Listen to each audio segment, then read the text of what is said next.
to the wonderful world of Siri Dhanya, which can uplift us from all these sicknesses. So what all we have to do is simply this. In fact, many doctors have called me and said, is that so simple? And I tell them, sir, I am complicating it actually, trying to explain so many things. It is much simpler than this. You just 3 sentences. Start eating these 5 Siri Dhanyas regularly for lunch, breakfast, dinner, and if you are hungry sometime more by doing something else, eat once more, no problem. If you are young, below 35, you should eat. Eat well, no problem at all. Okay? It is for like Krishna, gentlemen who want to eat once and then do something else. Meditation, all that is fine, that's a separate issue. For that also these things will work. Next, stop eating rice, wheat, meat, eggs, milk, sugar, noodles, all this bakeries, all this nonsense. Third, at least 1 hour 15 minutes you walk so that you remove that 5 to 6 grams of glucose and create the glucose wanting. It is called potential. So to remove the glucose once 5 grams, then it creates glucose potential. So you keep absorbing. So once that is done, the cleaning takes place because glucose is not being bothering our system, so it does other important businesses. If you want little more interesting, do some meditation. Sit up in the morning when the sun rises, that yoga samaya, sit and do dhyana. Of course, nowadays dhyana, people are doing without God's name. This, that, all kinds of techniques have come. But they have removed God from this. All kinds of circus. So let's not worry about that. Dhyana is, you are always meditating on God. That it be Allah, Bulla, any name doesn't matter.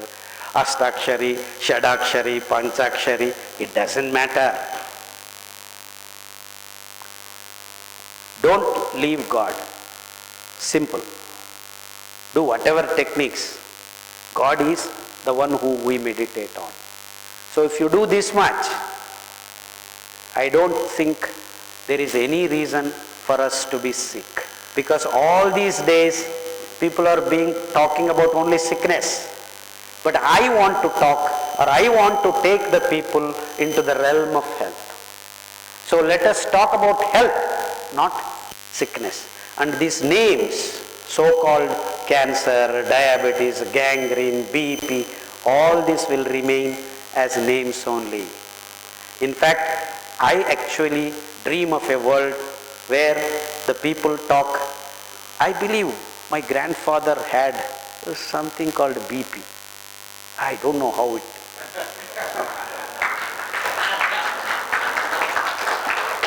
My aunt died with gangrene. I don't know what it is. I mean, the next generation should be engaged in this kind of casual talk and discussion. Thank you very much, and I hope we achieve that one.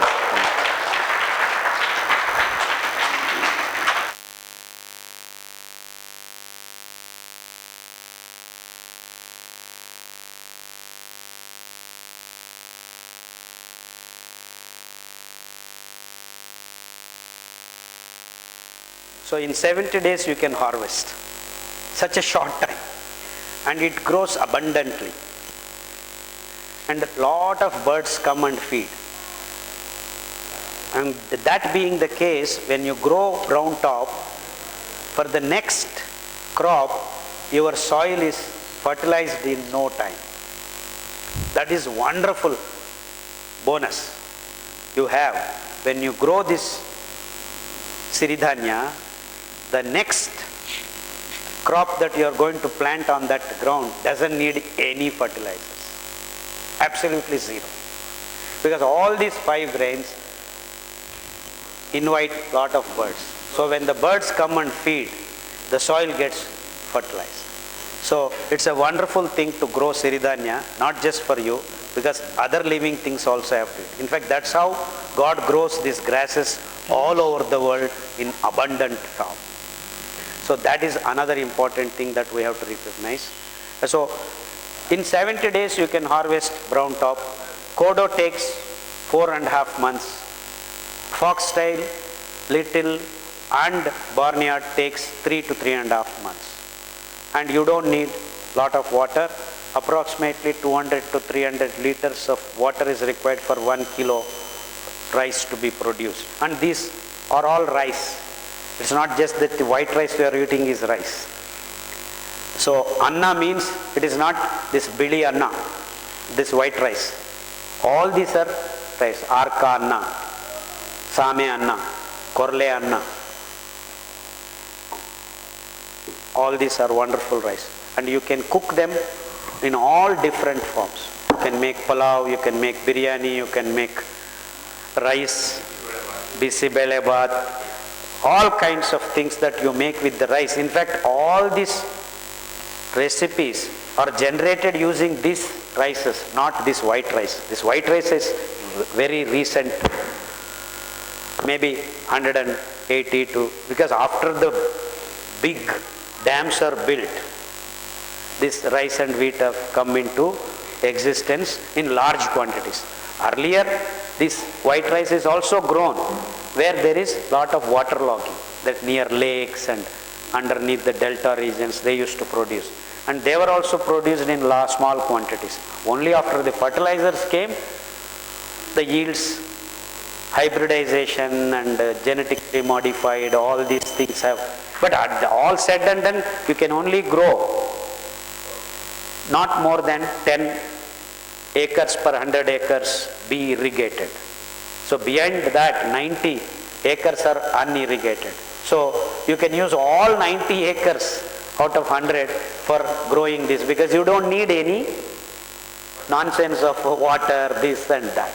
So if you calculate that way, if you grow in 90 acres, even if each acre gives you 7 to 8 quintals, you have much more than all these 10 acres put together. So feeding the human population in large quantities is not an issue with this Siri Dhanya, because each kilo of Siri Dhanya can feed 10 people, unlike your wheat and rice feeding only 3 and 4 people. So on that count also it is very, very advantageous. And someone talked about the cost before the session began. Actually, it is other way around. To produce Siri Dhanya is the least amount of money and energy required. But because of this corporate companies juggling up, we think we are getting this rice, wheat for cheap rates. But it is all subsidized, because the irrigation is subsidized, the fertilizers are subsidized, everything is subsidized. So the PWD department's calculations, if you do, each kilo of rice to produce, you need 1,800 rupees. Earlier I thought it was 380 rupees. Now I have calculated, you require 1,800 rupees. But you are given for 50 rupees. But all that is being paid by us, that you should understand. But whereas Siri Dhanya, nothing is subsidized. Still, the cost is only 100 or 150 rupees. You understand? So, and on top of it, the most important advantage you people all will not think also is that poor farmers can grow this, because they don't need anyone's assistance. So that means in India, there are poor farmers more than 50%. That means farmers who do not have irrigation facilities. So what has actually happened, the whole world eating rice and wheat has marginalized these farmers, because what they can produce is made to be irrelevant when no one eats that. So they are forced to eat what these so-called rich farmers, irrigated farmers produce. So that's how those 50 poor farmers are also eating this corporate produced food. This is the most schemy thing on this planet that has happened. That means the poor farmers' produce is completely eliminated from the chain. Now what do we do? By making Siri Dhanya the most important food, now all these poor farmers come into focus. In fact, it has already happened in the last 4 or 5 years. After my coming back to India and started talking about Siri Dhanya, now at least to start with, the so-called sick fellows started eating because they find it very comfortable and they are becoming healthy. So there is no dearth for sick people because half the world is sick in the serious matter, that is. Because 25% of Bangaloreans are diabetic. That means 25 lakh people are diabetic. So out of that, Khadar has reached, imagine, only 50,000 people.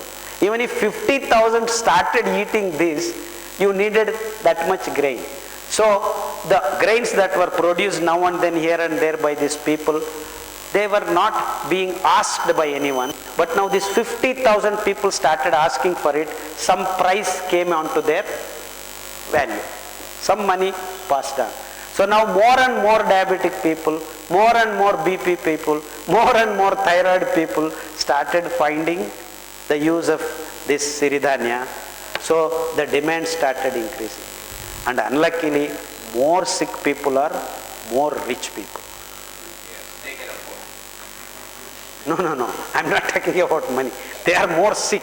So they are willing to throw more money. So in fact, what has actually happened is, earlier days, Siri Dhanya is supposed to be poor man's food. Because rich people were all eating this rice, wheat, godambi, this and that. Now after eating this so-called rich food, you have become sick. Now this poor man's food is your real savior. So they started paying more money, and that's how this has become costly. Because people have still not realized to produce more in large quantity. So we are in this transition state, sir. And the idea is that now poor farmers will not be in trouble because they will produce, because now rich people are eating. Now it has become rich people's food. So poor people start eating that. Because it's always poor are copying the rich. This is a cycle set by this corporate law.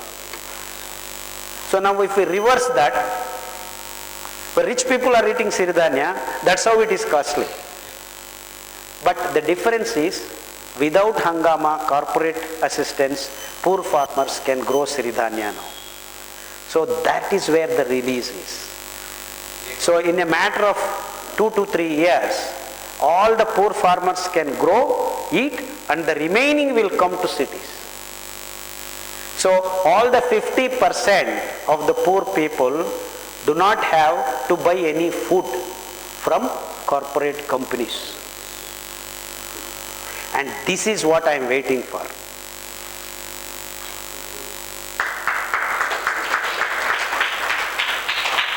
So the poor people do not need to buy food.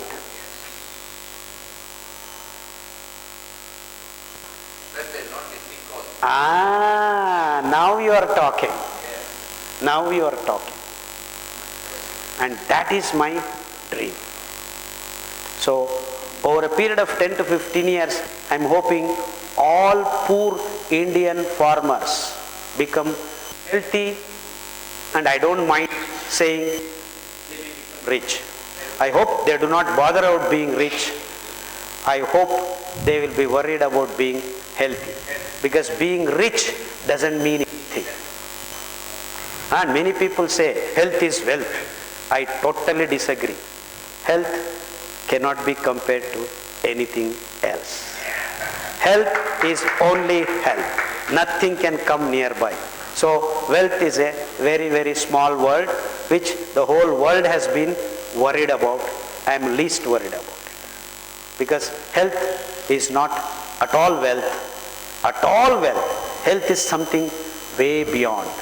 It is much, much, much, much bigger than that. That's why I named these grains Siri Dhanya. Siri is not being wealthy. Siri is to share. What do you share?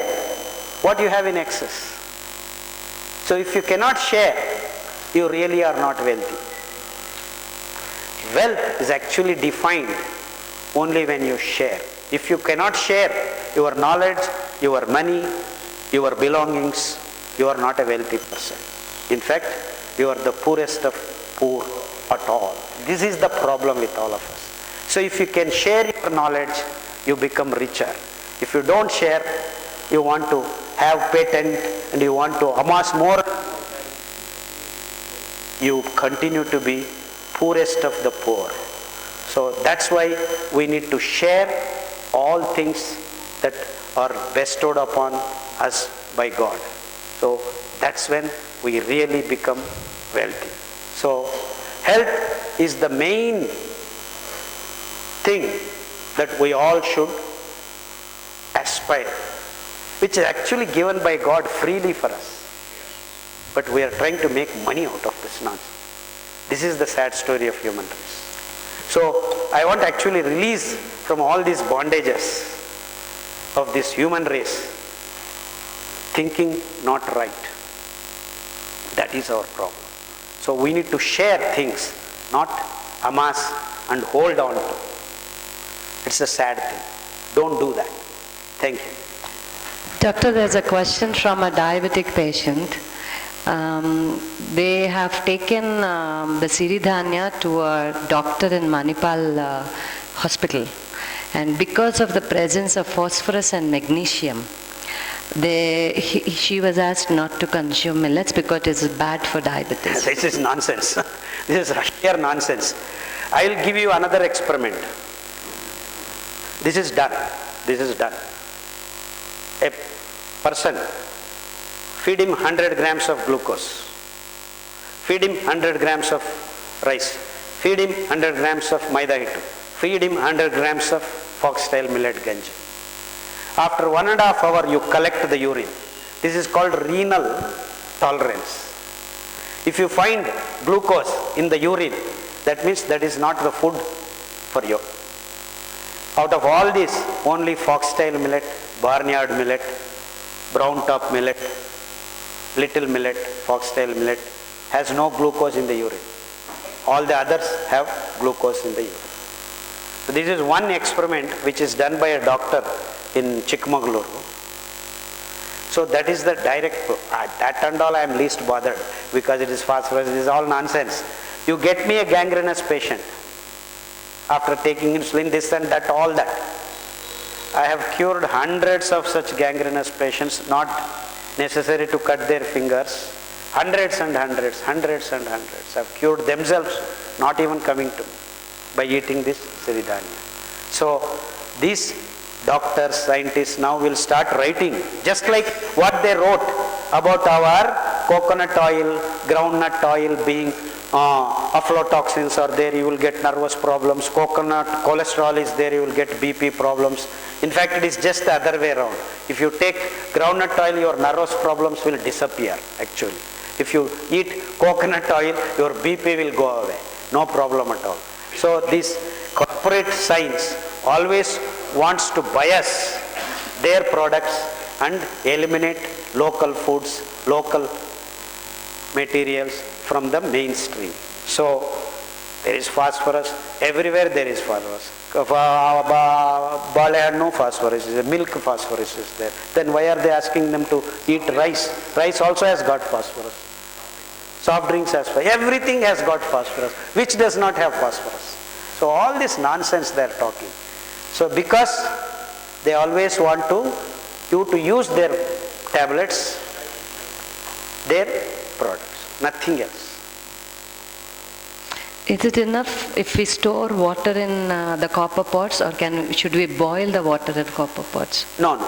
No one should boil anything in copper pots. You should just store. So if you want to cook, take that water and you can cook in mud pots or steel pots. Actually, according to me, these two things are the best for cooking, nothing else. Or you can cook in glass, but very inconvenient. So don't boil anything in copper vessels. It's not good also, because lot of things can happen. So things should be heated. At the most you can heat water for taking bath in a copper vessel, because it conducts heat very nicely. In fact, olden days we all had copper handa in our bathrooms. So other than that, for drinking purposes, just store water overnight and then use it for cooking. Don't cook in the copper vessel. Take the water from the copper vessel and cook in mud pot or steel vessel. Doctor, lot of people... What about the Aluminium vessels are not good, because ultimately aluminium causes constipation, even sometimes throat problems and even cancer. So this indalium, all this. What about brass vessels, doctor? Brass vessels, I agree. To make brass vessels nowadays is an impossible task. And also sometimes they use lead in fusing this kalai anta, that is connected with the lead. So